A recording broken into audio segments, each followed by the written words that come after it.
Let me start just in Arabic, please, and then I will change to English.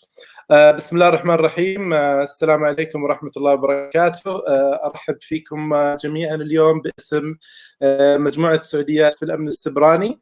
حقيقة احنا سعيدين في هذه الشراكة اللي قاعد تتم بين المجموعة وهواوي، ولها فعلا يعني نتائج جدا متميزة، وهذا الحدث لاقى استحسان الجميع. اليوم راح تكون معنا الضيفة، راح تكون الجلسة بإذن الله في اللغة الإنجليزية، وراح ناخذ أسئلتكم في آخر ربع ساعة. We are happy to be with you today on Ramadan Cyber Security Nights. This webinar part of the partnership between Huawei and Saudi Women in Cyber Security. Our wonderful speaker, her great experience today talk about artificial intelligence, security and privacy protection. Olivera is the Chief Security Officer at Huawei Canada, and her responsibility is to ensure Huawei Canada operations is compliant with Canadian cyber security laws and regulation. With over 20 years of experience in the telecommunication industry, Olivera is best known for creating value through collaborative leadership style. Olivera was responsible for cybersecurity governance, management and operations within an international communication provider operating in Canada, US, UK, and France, and was a member of Canadian Security Telecommunication Advisory Committee. Olivera holds a Master in Electrical Engineering from University of Belgrade and is a Certified Information Security Manager. That's a great CV. Really, we are waiting Olivera today. I'm sure also everyone here waiting. Olivera, floor of you. Good evening, everyone, and thank you so much for joining us tonight, and special thanks to Assam for such a kind introduction. I'm very happy to be here with you in cyberspace tonight, and hope this will be just one of many happy returns for me to come and talk to you. I'm here tonight to talk to you about artificial intelligence, security, and privacy. So let me just share my screen to make sure that you guys can see my slides. So as I said, I'm here tonight to talk to you about artificial intelligence, cybersecurity, and privacy. Before we go into this discussion, I would appreciate if you can let me spend a few minutes to share some facts about Huawei. So Huawei is a leading global provider of ICT infrastructure and smart devices. Our vision is to bring digital to every person, home, and organization for a fully connected, intelligent world. We operate in 170 countries, and we have over 194,000 employees. Nowadays, even more. I think we are over 200,000. Out of these almost 200,000 employees, over 80,000 are working in research and development. Huawei is number 68 in the Interbrand's top 100 best global brands, and is number 61 in Fortune Global 500. So moving on, what I would like to highlight here is one more fact about Huawei. And this is that Huawei is top 5 corporate R&D spenders. So we are just behind Samsung, Alphabet, Volkswagen, and Microsoft. Year after year, we keep investing over 10% of our revenue back in R&D. For example, in 2018, we invested 14.1% of our revenue in R&D, and this is an increase from 2017 when we invested 13.2. So I'm going to be moving on right now into the discussion about cybersecurity and privacy framework. Before I do that, is there any way you guys can confirm that you can hear me? Can somebody just say yes, you can see my slides and you can hear me well? So I see one yes, I assume everything is good, and I'm moving on with the next slide. So next slide is about 5G rollout and artificial intelligence. So last year, we have seen a number of 5G networks being turned on around the globe. This new technology will bring the new opportunities, and our life will never be the same. So we are going to see a number of different sensors implementing around us. We are going to see this sensor sensing the physical world around us. They're going to be connected through the network to big data databases. They're going to be sending this data through the network to big data databases, and we're going to be starting and deriving the AI power for the new application. So basically, what we are going to see is that all these devices are going to be around us, they're going to be sensing, they're going to be connected, and they're going to be starting to be intelligent because they're going to be getting this intelligence back from the network. So we are entering a truly age of intelligence, and it's going to be a truly connected world.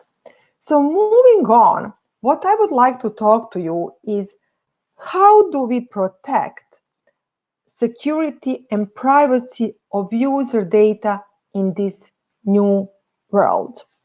So what I'm going to be talking to you about today is I'll be talking to you about artificial intelligence definition and scope. I'll be discussing with you some of the challenges to AI security and privacy. I also be talking about AI security and privacy protection governance, recommendations on security and privacy protection for AI applications development. I'm going to be talking about AI stakeholders' responsibilities, and then we are going into a conclusion as what needs to be done going forward. So artificial intelligence has the ability to profoundly change every industry and every organization. While bringing these substantial opportunities and benefits, this new general purpose technology also faces significant challenges in security and privacy protection. The healthy development of AI relies on a governance of artificial intelligence, security, and privacy protection. We at Huawei understand this and have been providing innovative ICT infrastructure and smart devices to carriers, to enterprises, governments, and individual consumers worldwide over the past decades. And we are effectively promoting digital transformation and creating a new enriched society. So industry is yet to propose a unified definition of AI. So in order to actually explain to you what AI is, I'm going to be using looking at the basic characteristics of AI. So on these slides, you see 4 basic characteristics of AI. So first characteristic is that AI is capable of handling very complex goals. Second is it's capable of collecting and combining different amounts of data from different sources. It's extracting the information and knowledge and learning autonomously. And also the 4th characteristic of artificial intelligence is that it's making automated decisions at a different level. So with this, what I would like to do next is to walk you through the few examples of how artificial intelligence is used commercially. So we are going to see two different use of artificial intelligence applications. So first, we are going to see internal enterprise applications used to improve work efficiencies. And also, we are going to see applications enabling vertical industries to improve automation, enhance capabilities, and inspire innovation. So what I would like to review with you right now is few examples of how these artificial intelligence algorithms and systems are going to be used in internal applications for enterprises. So, for example, for customer service, we can integrate artificial intelligence with automated hotlines, and we can offer 724 communication channels to customers. So before customer even call our hotline, we can classify the customer, generate and integrate some customer data, and manage all activities required to provide responses to customer. Another good example would be in HR. AR can assist in a recruitment process to match the supply and demand of the candidates, screen candidates' resumes, and intelligently recommend potential candidates. Also, for most of you who are working in IT or who are being trained and educated to work in IT, IT automation and monitoring is one of the actually area that we're going to be seeing the most of the AI applications being implemented and developed. So AI can automatically detect system exceptions and determine the optimal solution if IT fault occurs, improve the efficiencies of the people supporting IT systems. Also, in the vertical industries, we are going to see a number of different implementations. So, for example, for transportations, AI can help autonomous vehicle establish an accurate location of the vehicle. It can generate the real-time models of the vehicle surrounding the car or bus, and it can plan the driving routes. And also it can strategize by sensing the external environment and reading the engine data. In the manufacturing industry 4.0, AI can improve productivity of production line and can help with the resource utilization and capabilities. In smart cities, number of different use cases. AI can be used to collect the city management data, including information about the atmosphere, water quality, transportation, school, communities, and stuff like that. So definitely we see big benefits in all these new applications in the smart cities, digital banks, smart grids, just to name two. So moving on into establishing the reference architecture for AI roles. So in order to propose a governance structure for the cybersecurity and privacy model for artificial intelligence, so we first have to understand what is the AI, and we just covered that looking at the basic characteristics. Second is we need to understand the different use cases, so we covered that in the internal applications and also in the internal enterprise applications and also in the vertical industries. So next, we need to understand different activities and different roles and responsibilities that people are going to be playing in the AI reference architecture. So here, what we see is basically 4 different categories. So of the different artificial intelligence role. So category number 1, you're going to see it at the bottom line, data collectors. So these are all people or employees who are integrating the information from multiple sources, who are cleansing this data or processing this information. Second categories would be a solution provider categories. So in these categories, we see all developers of the AI solutions, people who are using AI technologies to develop application systems. So in these categories, we see three major subcategories. So first would be a basic layer. So this is all manufacturers of the chips, sensors, so all these vendors who are providing the sensors to be used in the application development. Then we have a technology layer on the top of that. So these are all like natural language processing, computer vision, machine deep learning frameworks and stuff like that.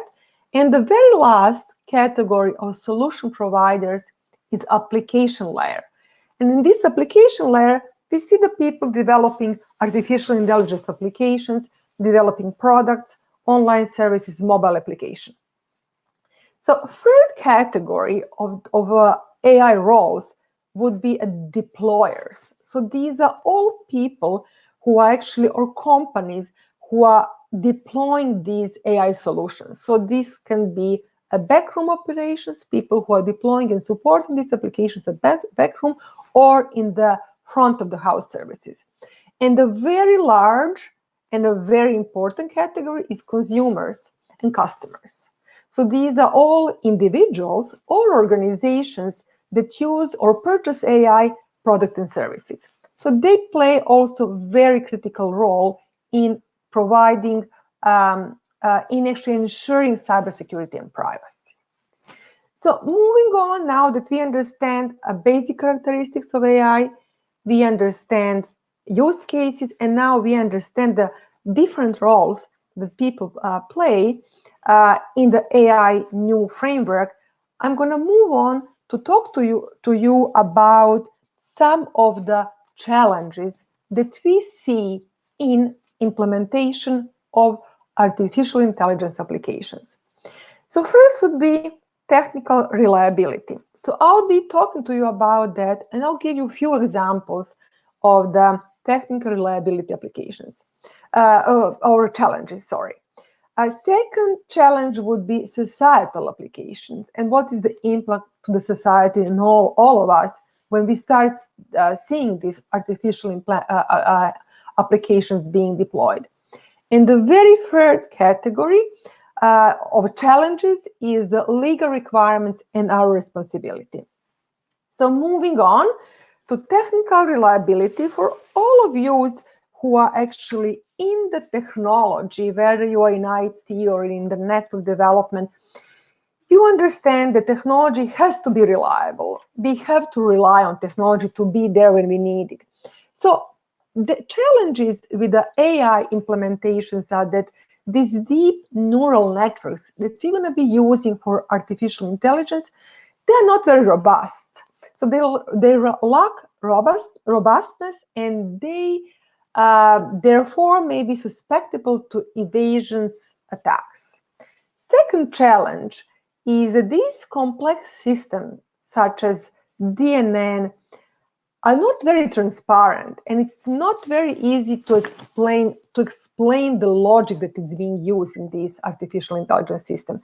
And this may infringe upon legal or regulatory requirements. So this is a big challenge from us, because we have to, at any given moment, we have to be able to explain how did we make a decision that we did in the AI system. And the third challenge is the huge volume of data that may be originating from a diversified operating environment. So we have to collect and combine all this data. So let me give you some of the example or use cases to explain you these technical challenges. So in the field of autonomous driving, evasion attacks can lead to traffic offenses or even accidents. So that would be one example of the issues, technical reliability issues that we see with the application of AI in, let's say, autonomous driving. Now I'm going to be talking to you about societal application. challenges. So number one challenge is lack of management and control over purposes of AI may lead to AI being misused. So for us, it's very important that we understand the use case and how we're going to be using AI. We want to avoid this situation when AI is being misused. Second challenge is data quality issues. So because we are combining the data from different sources, we may come across data quality issues that are biased or unfair, or actually that are leading us to unfair judgment. So we have to be very careful about that. And the third challenge is the application developers and deployers who have insufficient knowledge and capabilities may misuse AI system or cause security and privacy incident. So in order to illustrate these challenges, I'm going to give you a few examples. So let's say AI helps people who have a difficulty in making a sound to create a realistic voice. However, hackers and fraudsters may record a person's voice and use an AI to generate a speech for the purpose of phone fraud. So that's one example. Another example is Canada is the country of immigrants. We do welcome on an annual basis over a few 100,000 immigrants from around the globe. And actually some of these immigrants, they come to Canada, English is not very good.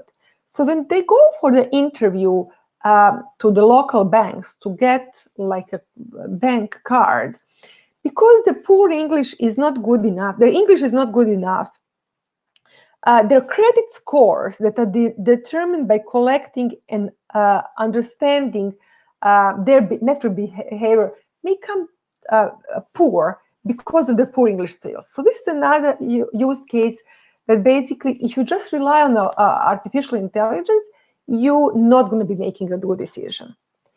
And another very important area that is very challenging for us and that we have to be very careful about is legal requirements and responsibilities. So when it comes to legal requirements and laws and regulations, such as regulation on autonomous driving and algorithm accountability, we have to be able to clearly define the rights and responsibilities of the stakeholder. So to illustrate this challenge, I'm going to use an example of an autonomous driving vehicle that killed a pedestrian a few months ago in California. So this led to the heated discussion about supervision and legal responsibility of an autonomous driving vehicle. So we have to have a very clear legal framework before we start deploying these applications. So moving on, so I now want to introduce you to the AI security and privacy governance. So just to summarize, so far we talked about basic characteristics of AI, we talk about different roles and responsibilities, who does what, and we also talk about challenges. So now we are moving on to the proposed cybersecurity and privacy governance framework based on the best practices we've seen around the globe. So in this one, it's important to look at the 7 different aspects in order to propose very clear security and privacy governance. So these 7 aspects are first, system security and controllability.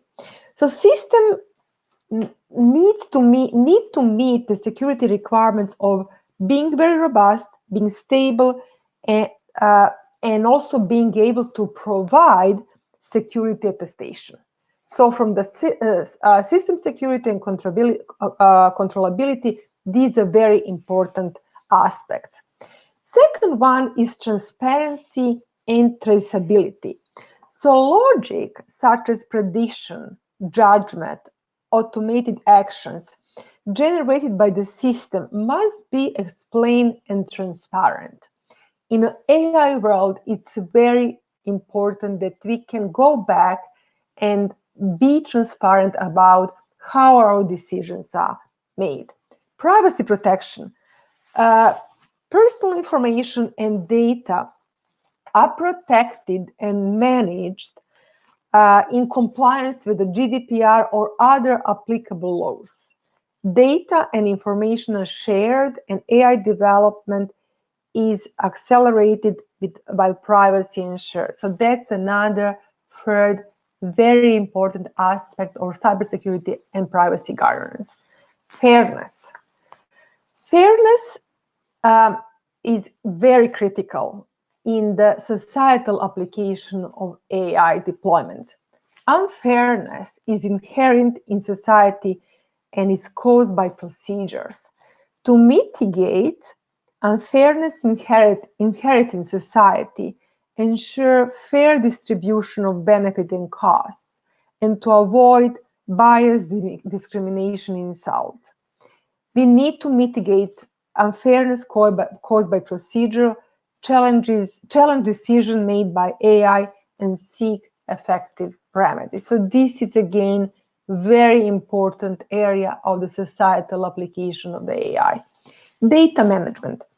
Data is critical to AI judgment, results, and a model generation.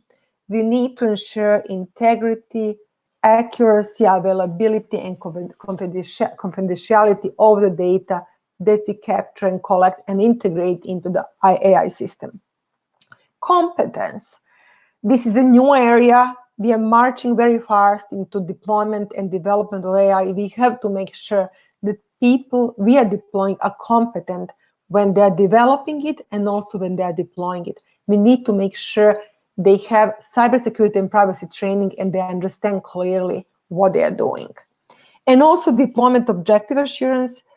AI deployment application must meet requirements of law, fairness, security, privacy protection, and no misuse is actually have to be assured when you are deploying in an AI application.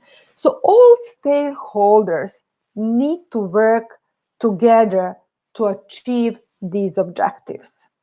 And we actually propose this artificial intelligence, cybersecurity, and privacy governance based on the use cases Huawei has developed around the globe.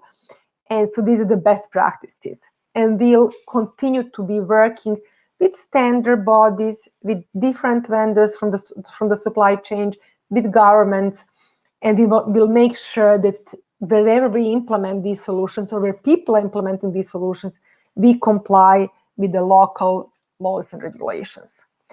So moving on, this is an example of the artificial intelligence security and privacy protection governance practices.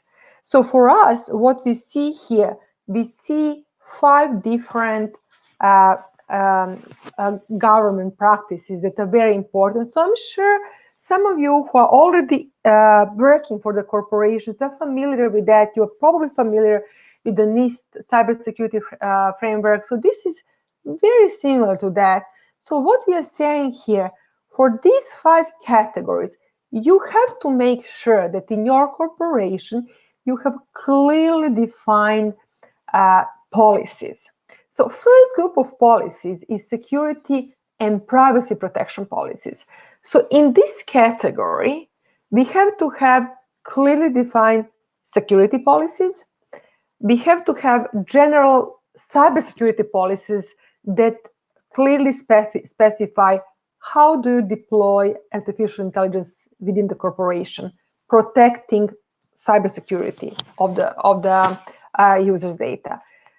Third group of policies in this category is general privacy protection policy. So this general privacy protection policies is going to be based on a privacy impact assessment, and we're going to be giving people a strict rules how to protect privacy of the user's data.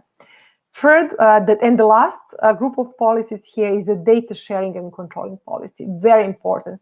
When we collect the data, we need to understand whose data we're using. We also need to understand what is private data within the data we are using. Do we have permission to use it? Do we have permission to store it? It has to be all clearly defined in cybersecurity and privacy policies.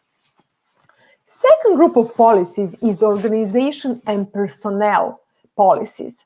So here, it's basically of telling people and educating people that everybody in the organization has the role to play when it comes to protecting security and privacy of users' data. So here we're going to be setting the organizations. We're going to be clearly defining who is reporting to who and who has which role across the chain.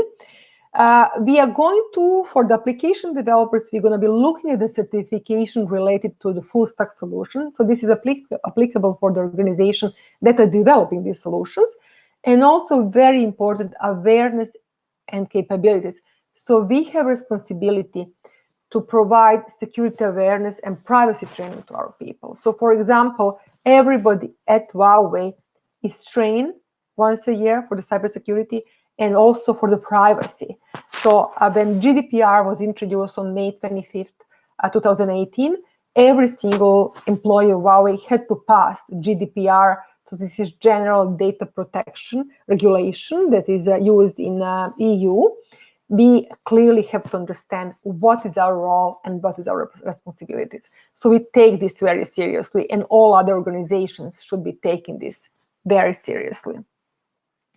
So moving on, the third category is the process and product design. So this is again, this category of policies for the people who are developing AI as a product. So they need to be able to do a risk assessment.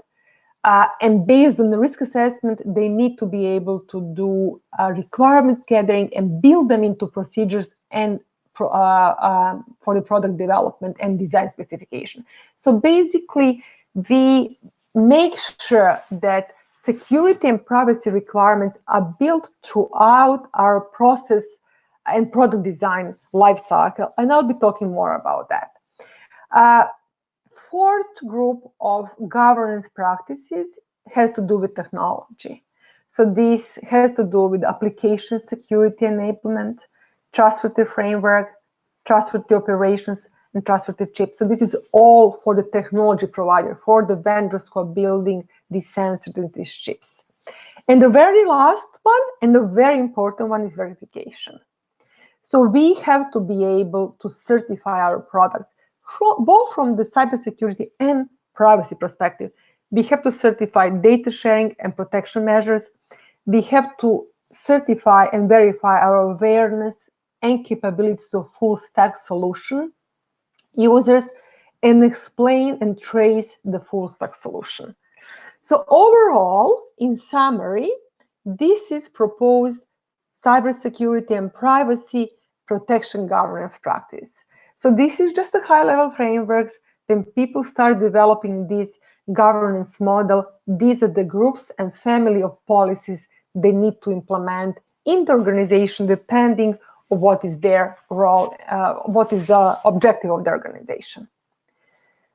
So as I said, for Huawei, cybersecurity and privacy is our top priority. And our framework is built to help customer build resilience based on the trustworthy products and independently verified solution. So what you see here on this slide is basically on the left-hand side, you see that we work with customers and we work with governments and we work with standard bodies to get an input for all the different products that we are developing.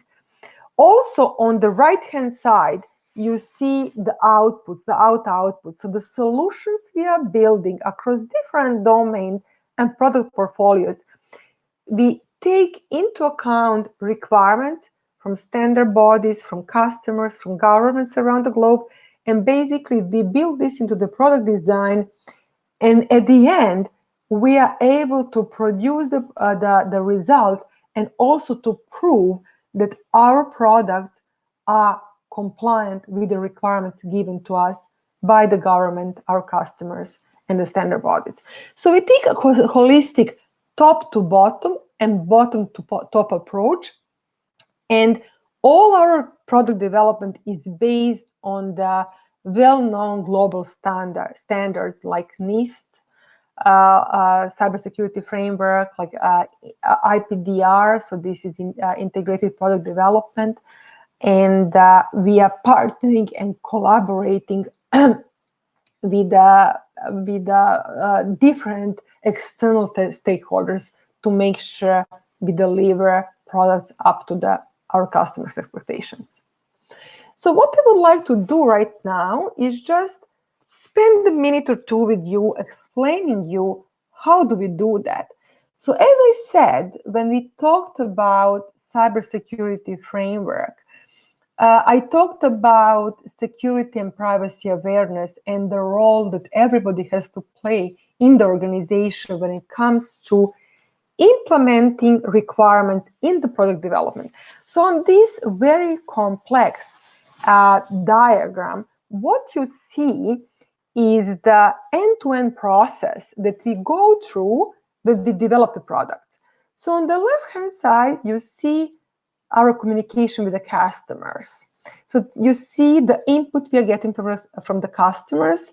We are getting the requirements baselines, and we are collecting the customers' requirements. And basically throughout process, as through the process of design, development, verification, and audit, and then deployment, we do have a milestone and checkpoint both for cybersecurity and for privacy protection. So throughout the product development, actually our engineers, R&D engineers, and also developers, they have to show and produce the evidence that they are complying and implementing these cybersecurity and privacy requirements in the products they are building. We also on Huawei, within Huawei, have a global cybersecurity and privacy officer and committee, and actually they have an overall end-to-end responsibility for this. Our global cybersecurity and privacy officer reports to our CEO, and actually he has a veto power that if he sees that we are not meeting some of the milestones that we are required to meet, he has a veto power to stop product development and release. So I just wanted to illustrate here on this slide that in this very complex organization with over, as I said, 200,000 employees, every single employee has the role to play when it comes to cybersecurity and privacy protection of our user data.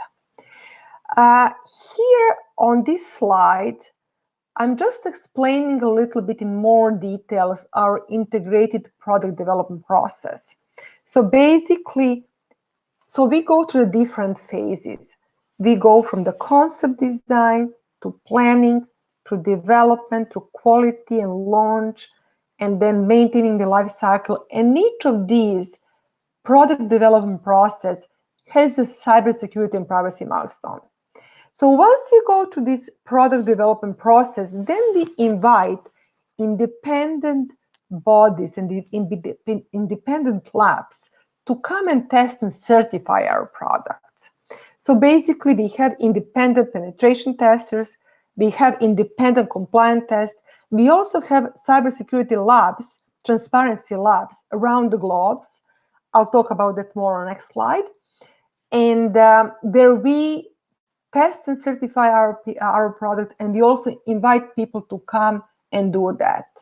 And we also produce a number of different industry certification. So here on this list, you see a number of different standards and certification for the cybersecurity and privacy. So on the very left side, you see that we have over 200 security and privacy certificates. When it comes to privacy, because we are talking about privacy more and more in this AI world, we do have e-privacy seal, which is actually for some of our products, which is used to show that we are compliant with the GDPR requirements in the EU. Also, our processes are certified. We do have ISO 27000, ISO 9001, and all different certifications that require to show that our processes are compliant with the global standards. And on the very right side, it's a list of all security standards groups and bodies where we actively work and participate. Huawei has over 17 chairmen or vice chairmen working actively on developing these standards and the active contributors to these standards. So speaking about transparencies, as I mentioned, we do have transparency centers. We have independent labs around the globe. On this slide here, I'm highlighting the one I'm working in, Toronto, Canada. We also have a lab in UK. We have a lab in Brussels, Belgium, in Bonn, Germany, and we have a lab in Shenzhen, China, where people can come and take a look and learn inside out how we develop and certify our products. So I'm just going to be careful with the time right now. So we still have a time, a few more minutes. I would like to spend with you on AI roles and responsibilities and what role and responsibility different players have when it comes to implementing and developing and using AI. So as we said at the beginning of the presentation, we have four different categories. So all of these categories, lawmakers, data collectors, solution providers, deployers, and consumers, they have different responsibilities when it comes to developing and supporting AI when it comes to cybersecurity and privacy protection of the user's data. So they have sole responsibility, and then, as you can see on the right-hand side, we all share some responsibility. So the shared responsibility for all these different categories is we have to be competent. So competence is a shared responsibility. Privacy protection, we have to protect security and privacy of our users' data. And data governance, we have a shared responsibility to govern the data. So on the right-hand side, you see our shared responsibilities. When it comes to solo responsibility, we all have different responsibilities. And just to illustrate that, I'm going to highlight a few. So, for example, data collectors, they have the responsibility to do user authentication. They have responsibility to secure the data and protect data subject rights. Solution providers, I'm going to use, for example, application layer and responsibility of the application developer as an example. So they have a responsibility to implement commercial objectives of the application they're developing, and also they have responsibility to customize model for the privacy protection features, explainability and traceability of the model that they're implementing. Deployers have responsibility to implement assurance, objective assurance, and to control development and operational risks. And then consumers and customers, they also have responsibility to make sure they understand how the product is used. They have to educate themselves to understand how to securely use products and solutions and how to protect their security and privacy of their data online. So in the interest of time, I'm quickly glance for those of you who are going to school to be educated, to be application development. I also want to highlight, and this is a very high level, that for the application developers, for each phase of the application development, there are different protection solution objectives. So on the left-hand side, in this triangle, you see different application capabilities that you will need to have when you are developing applications. So for example, you have to do data analysis. If you are doing the data analysis, on the left-hand side, you see what is your objective when it comes to security and privacy protection. So for data analysis, you have to provide trustworthy and controllable data sharing. So it's your responsibility to make sure that you know when and how you're sharing the data that you collected about the user. Same for a description, and so you need to understand how do you model self-protection. Next one, prediction. So when you're building this logic in AI, you need to be able to explain your results and you explain the logic you used. Assisted decision. For that one, objective is traceable system. You have to be able to trace the decision you made throughout building the AI intelligence and knowledge base. And the very last one is automated decision and action. In this one, if you're building automated decision and action, your objective is to continually set up, self-adapt in a dynamic environment. So you're constantly observing environment and changing your solution based on the dynamics in the environment. So this is just a very high level and just giving you food for thought. Once you go into that you know that you have different objectives in each of these separate categories. So we are coming to the end. So in conclusion, what I would like to say, that from the definition of AI to the scope of activities in AI, we have to aim to clearly define AI security and privacy from the very beginning, from the source.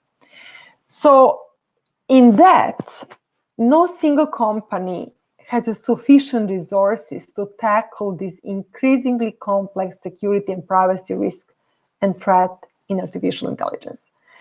We all have a role to play. As I said, it's a shared responsibility, and we call on governments, standard organizations, end users, and the industry to reach a consensus and work together to develop new codes of conduct, standards, and laws to enhance AI security and privacy. So with this, I'm actually concluding my presentation, and now I'm going to be opening the floor for any questions you might have. Hello. Hello. Oh my God. Thanks a lot. Really, the presentation was very, very, very great. Thank you, Olivera. Just let me summarize. You are talking about a lot of points. May I just speak in Arabic to summarize? Absolutely.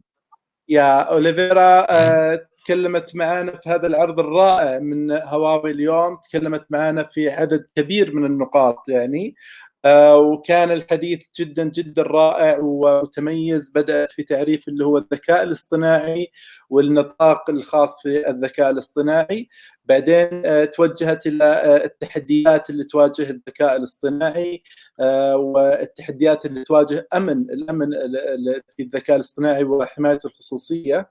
بعدين تحدثت أوليفيرا عن المسؤوليات وأصحاب المصلحة في الذكاء الاصطناعي وكيف نبني عالم رقمي في الذكاء الاصطناعي. ممكن لاحظتوه انتم في الشرائح وجابت زي الانفوجرافيك جدا جدا يعني رائع. بعدين تحدثت أوليفيرا عن ممارسات الحكومات في الامن وحمايه الخصوصيه والمنظمات اللي قاعد يعني تعمل في هذا المجال، واعطت افكار وتوصيات رائعه في موضوع اللي هو الذكاء الاصطناعي وكيف نطور هذه التطبيقات في مجال الذكاء الاصطناعي.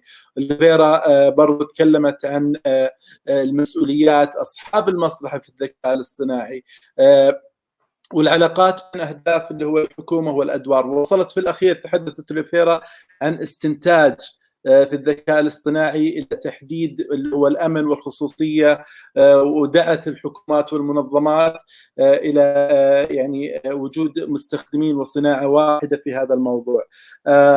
Thanks a lot, Olivera. We have really there are many questions that were answered during the presentation, but there is one question from Manal. She asked about the corona pandemic. That's what happened in the world now. She asked, as your experience, did any country use the AI in this pandemic, and there is any experience you can share with us? Yes, thank you. It's an excellent question. Even in Canada, we are actually discussing the use of application to do a contact tracing. There are lots of different implications from the privacy perspective. Once you open your applications to be used to trace your contacts over the past period, we have to make sure that people are comfortable doing that.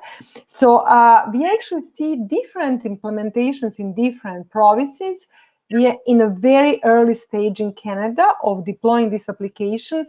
And all I can say right now is some provinces has launched this application for the contact tracing, and they actually ask people to volunteer if they want to do that. So right now, based on what I know, people are volunteering. It's not a mandatory in Canada. And actually, as I said, it's a different across different provinces.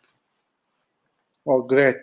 And there is a question from Ahmed. Ahmed, he asked about the future of jobs in AI. What do you think?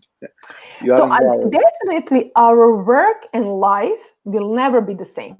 So we are going to see some of the jobs disappearing, definitely, but also on the other hand, we're going to see a lot more creative jobs being created. So I think digitalization is going to impact us all. And I think my advice would be just keep learning. Everything around us is changing. We have to continue learning, and we have to have a positive outlook, and we'll find our way through these times. Yeah. Also, there is a question. It's really a short question, but it's deep.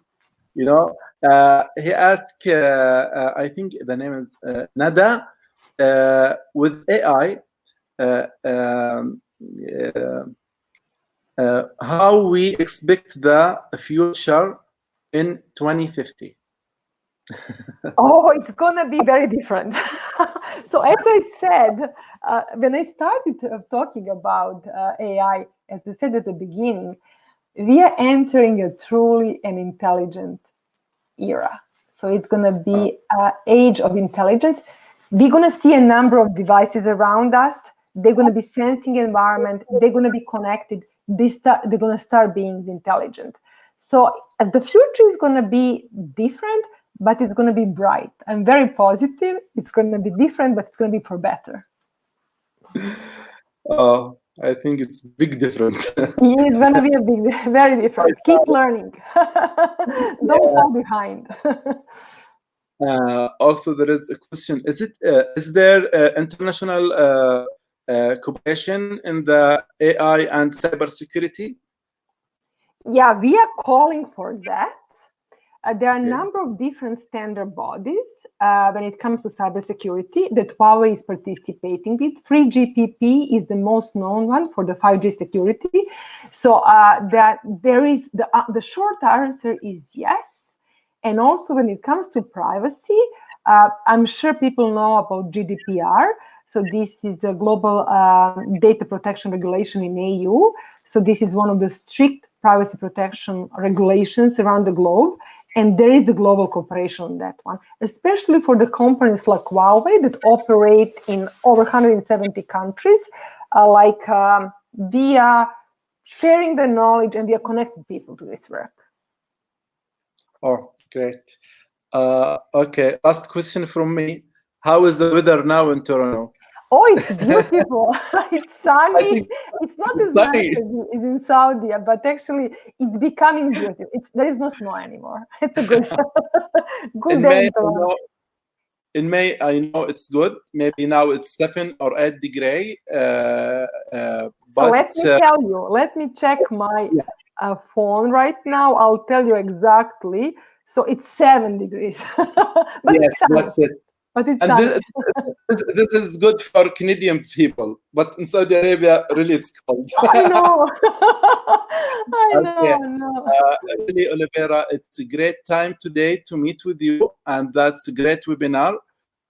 We hope to meet with you again in future.